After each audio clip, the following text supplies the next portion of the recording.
This research by me, Julie, Jay Dennis, George, and Nate concerns the impact of additional company-level full-time personnel on the collective training readiness of Army National Guard units. But before we get into the research, I'd like to take a step back and talk about where this research fits into broader national prerogatives in research topics. The reserve component projects force at reduced cost, but at higher risk to deployment timelines. Not all resources need to be ready all the time. So how large relative to the active component should the reserve component be? In which component should specific units be located? How quickly should reserve component units be deployable? These force mix questions are paramount as the US pivots towards near-peer competition, but they can't be answered in isolation. The deployment timelines of reserve component units depend on how these reserve component units are resourced. These questions are always salient, and they're especially so in the current fiscal environment. US federal debt is close to 110% of GDP, and deficits are high. In addition, old age entitlement spending is growing. We should anticipate the possibility that the DoD will come under increasing budgetary pressure, even as near-peer competition increases. The threat of near-peer competition increases. We need to understand how the DoD can mitigate risks while reducing costs. These might include policies that increase both reliance on and readiness of the reserve component, such as those that increase the number of full-time personnel that help produce readiness of Army National Guard units. Let's start by providing some background for a specific research topic. What is readiness? Well, the C level is the headline unit readiness score. Units with a C level of 1 and sometimes 2 are considered deployable. Units with a C level of 3 or less don't deploy until readiness is improved, which might entail additional collective training or some other fix. This risk that Army National Guard units will not be able to deploy until they've taken the time to address whatever is keeping their readiness down is a major limiter on their potential utilization in O plans, particularly in early phases of the plan. So how is this C level determined? Well, the unit commander may declare a unit to be a given readiness level, what's called an override. If he doesn't, then the C level is the minimum across 4 dimensions, PRST, personnel, equipment, supplies, and training. This 4th dimension, T, training, is the focus of the study, although we do not directly analyze DER's T scores.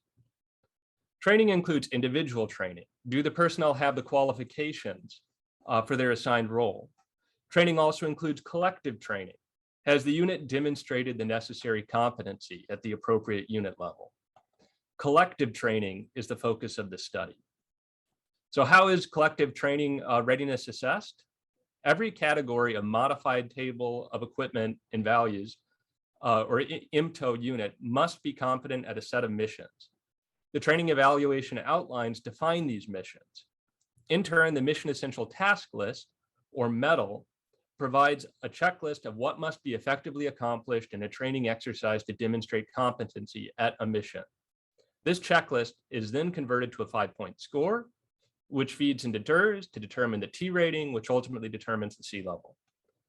To fill out the mission essential task list, a unit must conduct a collective training exercise. The training exercise may be conducted by a unit on its own, in which case the commander determines the score, or the training exercise may be conducted as part of a larger training exercise with other units, such as in the various flavors of Combat Training Center or CTC rotations, in which someone called an OCT may provide the score.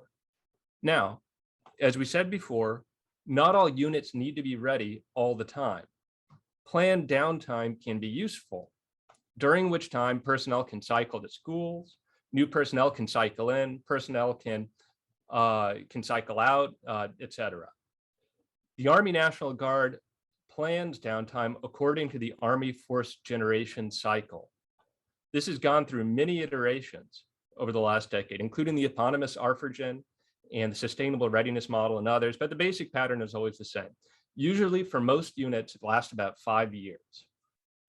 As an aside, I will be using ARFRGen as a stand-in for all such readiness cycles, as this is consistent with how subject matter experts use the term ARFRGen. This basic pattern starts with a reset year, during which the unit undertakes big investments and changes that cause readiness to plummet in the short run. Then the unit builds back readiness over several years, and in the final year, units should have built up enough readiness to hopefully be deployable. This figure captures these key trends of the readiness cycle. It is the mean mission essential task list score by company over the ARFIGEN cycle. Note, we've standardized the METAL scores because different units have used different METs and they're evaluated at different stages in the cycle. So standardization removes problems associated with that. You can see in the first year that readiness plummets. It bottoms out in the second year. Then it builds back up over the next 3 years, achieving peak readiness here on the eve of the 5th year. This figure is important for understanding our research question. The impact of additional full-time personnel operates on collective training readiness over the ARFIGEN cycle. Any impact of personnel will show up in a faster climb, an earlier peak, a higher peak, and/or a larger share of units that reach some threshold by the 5th year. Great. So who are these full-time personnel or full-time support who are responsible for building readiness, and why do they matter? Most personnel in most Army National Guard company level units, including even the company commander, are MDayers, or part-time traditional guardsmen with civilian day jobs. For these traditional guardsmen to do their jobs effectively, many administrative and other functions must be taken care of by full-time members of the unit. Full-time support, or FTS, are the Title 32 full-time personnel that take care of these things. Most AR&G company level units have around 3 full-time support, with NCO ranks typically spanning from E4 to E7. These NCOs include a training NCO, a supply NCO, a readiness NCO, and sometimes an admin NCO. So what do they do?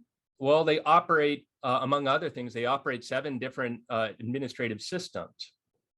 In the active component, you have 7 different personnel operating these 7 systems. So in the Army National Guard, you have around 3 or 4 operating these 7 different systems. These systems are complicated. It takes significant time to learn how to use each one correctly. In fact, during our site visits, we discovered that you could readily identify who the FTS in a company were based on the size of the bags under their eyes.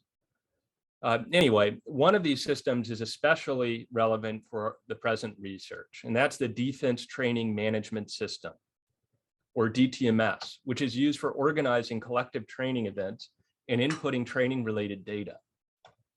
Historically, not all energy units have fully utilized DTMS, so there are some holes in the relevant data.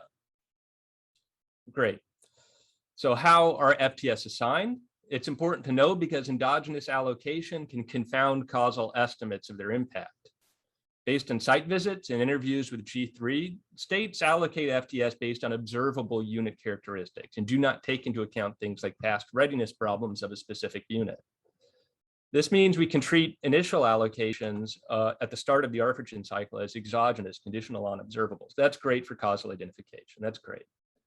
However, we find in our estimates and interviews with G3 have confirmed that FTS are reallocated mid-ARFIGEN cycle from well-performing units to poorly performing sister units. And this is a source of endogeneity that we need to take into account to get causal estimates. With all this context out of the way, we can now describe our question in detail. What impact do FTS have on collective training readiness outcomes at the company level? We find preliminary evidence that suggests that additional FTS increase current utilization of training management systems and increase future MET scores. In addition, we develop a structural model that allows for counterfactual forecasts, such as how would the MET curve look if all units had 1 more FTS? How would the MET curve look if all units had median FTS? Our presented estimates today use only a year-long sliver of overlap between our data sets. Our results are preliminary until we receive additional data. We will be estimating the structural model once we receive this additional data. We don't have estimates for the structural model yet. Let's describe our data. For the results I'm presenting today, data comes from 4 sources. First, we have administrative data from the Defense Training Management System. These include training plan submissions and MET scores. 2, we have personnel data from the AR&G G1 office. 3, we have unit tables provided by G1, from which we infer a unit hierarchy in membership. This is important for understanding the types of units, which is relevant for their how we assess their training readiness, and also for determining where specific units are in the unit cycle. And that leads to the 4th data element. We have data on the position of BCTs within the arphagen cycle. And we've used a number of other data sets in our analysis, but we're not going to be discussing all of these today. So our analysis requires temporal overlap of all of these different data sets. This graph shows the years and months for which we have records in each data set. As you can see, the personnel data set ends in October 2019, while the METS data begins in October 2018. That means we have a 1-year sliver of overlap with which to conduct our analysis. So we're awaiting more historical METS data and more recent personnel data to fill out these holes. I'm now going to show you some reduced form results for the impact of FTS on unit training schedule submissions in MET scores. To understand the specifications we choose, it's important to understand that readiness is a stock and FTS contributions are a flow. Readiness depends upon things that happened in the past. FTS contributions affect readiness in the future. Of all the data we were able to acquire, unit training plan submissions are the best measure of the flow, of FTS contributions, and MET scores of the stock. Now, these UTS submissions, they come from administrative data. Some units simply do not use DTMS or did not start using DTMS until recently. We took this into account when cleaning the data. Our reduced form regression on unit training plans provides some evidence, and this is our headline result, that it provides some evidence that FTS deficits impede planning. So these UTS regression results come from a linear probability model, regressing company month UTS submissions on company full-time support and personnel counts as a control, as well as a different combination of fixed effects for controls. Columns 1 through 3 are for different specifications where we change the combination of different fixed effects used. In all 3 specifications, the coefficient on company FTS is significant and positive. The 3rd specification uses company as a more granular fixed effect than geography plus unit type. The estimate is similar, but less precise, so it seems to be somewhat robust. Focus on the first row in the first column, 0.026, or 2.6%. This tells us that an additional full-time support in a company would increase the probability of a UTS submission by about 2.5% on any given month. How big is this number? Let's do a back of the envelope calculation.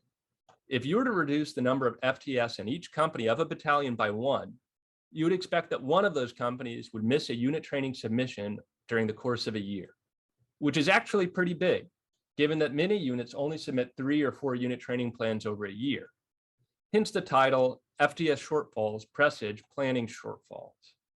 Now, this coefficient probably actually understates the effect of FTS because something econometricians call endogeneity. We'll dive a little bit deeper into that in the next section of the presentation. In turn, our MET regression results are linear regressions of average standardized MET scores on FTS counts and personnel counts as a control and fixed effects as a control. Here, there are 5 specifications. These specifications vary the timing on which FTS is accounted for. The first specification uses current FTS, the second FTS from a quarter ago, the third a half year ago, and the 4th and 5th from a full year ago. Contemporaneous FTS should not affect readiness one way or the other. So this first specification is a strange one. And this is because FTS contribute to the flow, but readiness is a stock. What we see in the first row of the first column is that the current FTS count is associated with lower MET scores. The only thing that could plausibly generate this first result is endogenous allocation of FTS. That is, units that are struggling are given more FTS. Thus, units with more FTS are seen to perform worse. As we push back the number of lags, we see that the coefficient flips from negative to positive and is significant in the final specification. A higher FTS count predicts a higher MET score a year from now. We should still anticipate that endogeneity and nickel bias may bias this coefficient downwards relative to the causal impact. But nevertheless, despite that downward bias, we see this positive impact on a lag. Now, this explains our headline title that additional FTS, one, they augment struggling units, and two, they do boost readiness on a lag. But let's explore this endogeneity a little bit more directly. In this regression, in this table, we regress FTS count on prior MET scores. Across several specifications, the second row shows that better performing units lose FTS on around a 6-month delay, or conversely, that units that were performing worse 6 months ago have more FTS now. The latter two specifications show that this result is somewhat robust even after controlling for prior FTS, but not at a less granular fixed effect specification. All right, that summarizes our reduced form results. Now we're going to change gears and discuss the structural model. As stated previously, we are waiting for additional data to estimate the structural model, but we're going to describe how this thing works. We're using indirect inference to estimate our structural model, and there's several reasons why, and they boil down to convenience and robustness. The basic idea of indirect inference is that a correctly specified structural model spells out the data generating process. You can simulate data from a structural model. Well, if the model is identified, then data you simulate from the structural model will look like the actual data if and only if you have the right parameters in the model, where parameter estimates come from auxiliary models that spell out what the data set looks like. So to estimate parameters, search over the structural model parameters until you're able to simulate data that looks like the actual data. That's it. Great, now you fitted your structural model. So what data generating process are we assuming? There are many equations here. Bolded letters in the sentences correspond to variables in the equations. Let's start with the first line. Standardized MET scores measure readiness with error. Accounting for measurement error is important because MET scores are going to jump around a lot more than the underlying readiness does. Accounting for measurement error allows for latent readiness to follow a smoother, more persistent path. Second line, latent training readiness is persistent and accumulates training flows. As said before, readiness is a stock and training is a flow. This AR1 specification allows us to capture this flow stock dichotomy. The gamma parameter on readiness governs the persistence of readiness. The G parameter on readiness on reset allows for readiness to plummet during the reset year. And in turn, the T variable is how training flows enter into the stock. And of course, we have a residual. Now the third line. We assume that training plan submissions depend upon training flows and due to a pronounced fiscal year cyclicality, month dummies. In effect, we have two measures of training flows. We have the immediate effect on training plan submissions, and we have the long run effect on readiness stock. Combining both of these together gives us more statistical power. In addition, allows us to test whether or not our model is actually capturing the data correctly. So now let's look at the fourth line. So what are these training flows? They depend upon inputs and requirements. We use a CES specification to allow for more flexibility, but we can specialize this to Cobb-Douglas if statistical power on our sigma term, the parameter governing the elasticity of substitution, is weak. And finally, the fifth and sixth lines describe the inputs and requirements. Inputs are FTS and noise, but not experience, as we're not able to measure the relevant dimension of experience. Requirements depend upon unit cycle fixed effects and noise. Another unlisted equation down at the bottom of the slide described how FTS are reallocated between companies as a function of prior readiness of the unit and its sister units. Indeed, specifying how FTS are reallocated between companies is what allows the structural model to account for endogeneity so that it can be used for causal counterfactuals. So these equations and a few others that we've listed is what we believe is underlying the data. It's what allows us to simulate the data and it allows us to make our counterfactual predictions. Now, recall that to use indirect inference, we need to see if the simulated data looks like the actual data. Auxiliary models tell us what the data looks like. So briefly, our auxiliary models include the previously estimated reduced form models, as well as some other regressions describing FTS reallocation. Once we fitted the structural model, we can simulate readiness levels of units under counterfactual FTS staffing levels. So we can make counterfactual predictions like adding 1 FTS to all units over the duration of the cycle will increase stage 5 readiness by 0.4 standard deviations. Or reducing FTS to 2 for all units over duration of cycle would reduce year 5 readiness to what is currently attained at the end of year 3. These sorts of predictions are immediately policy relevant. They're the sorts of things that our sponsors want to know. If I do this, what can I anticipate will happen? Is it worth doing this based on what I can anticipate will happen? And this model allows us to do that. These policy relevant results will implicitly describe the shape of counterfactual orphagen curves. Indeed, the structural model can produce these curves which can be juxtaposed against the empirical curve on display. This is what we care about more than merely whether the lagged FTS is statistically significant, whether or not it increases training readiness. We want to know how much. We want to know whether or not enough units are going to be ready with this additional FTS at the end of their orphagen cycle. Great. So to conclude, we provide results that suggest that additional FTS increase planning, increase MET scores, and also are assigned to struggling units, which introduces endogeneity. More precise and authoritative estimates than those we provided today will depend upon a longer data horizon. We're in progress trying to acquire that data, and also need to take into account endogeneity, which our structural model does. And we have described our structural model, which will provide our sponsors with explicit if-then consequences. And these, once we've estimated the structural model, we will then be able to provide our sponsors with the information they need to make informed policy choices. Thank you.